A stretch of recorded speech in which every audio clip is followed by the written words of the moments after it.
Talked a lot before about the inspirations for my book, The Huntress and the Trickster. All of it is stemmed from God of War and John Wick, which are the two things that kind of popped the idea in my head about this grounded real world assassin going up against a Norse god. But there's a lot of other inspirations I took that affected the book. For one, the protagonist, Abigail Byrne, she works at a company called Hazardous.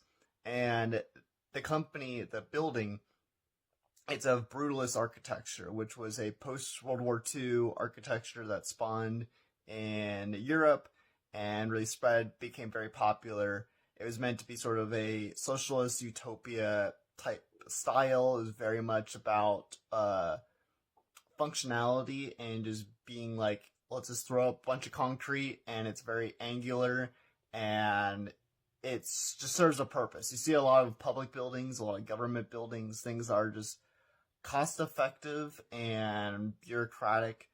And where this kind of came up on my radar was the video game Control from Remedy Entertainment.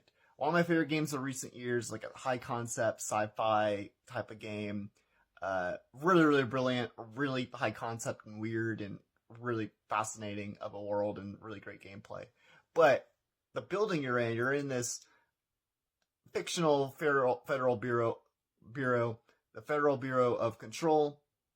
And as you're exploring it, it's all the brutalist architecture and that style.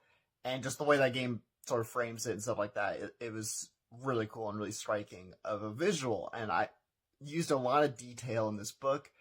And a part of that was to really immerse you in the world, but also I took that into making Hazardous. And the way it's described in the book is brutalist architecture. So you have this very bureaucratic, very cold type of architecture style. And then you get a lot of description about the art and how it's painted in a very colorful way, because usually brutalist architecture is just stone or the concrete. It's just gray and bland.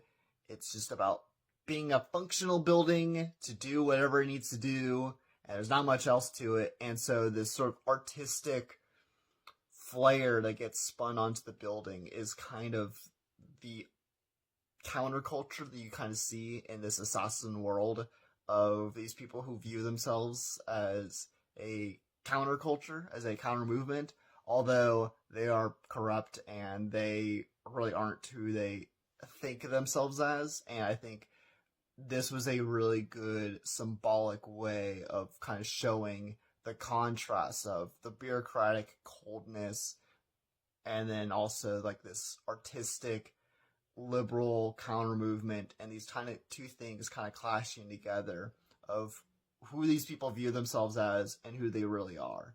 And also it was just a cool, unique visual for the reader to, when you read this book and you kind of get the details of the building of the inside of Hazardous, and you kind of see, oh wow, it's like such a unique set piece. And I had a vision that was very much a film oriented vision for this book, of being very visual and also having set pieces that were very memorable, not just, oh, it's just a building and it's like whatever, or it's just brutalist architecture, which could have been striking, but also having this artistic spin kind of made it unique and original and very striking. So I hope you all check it out.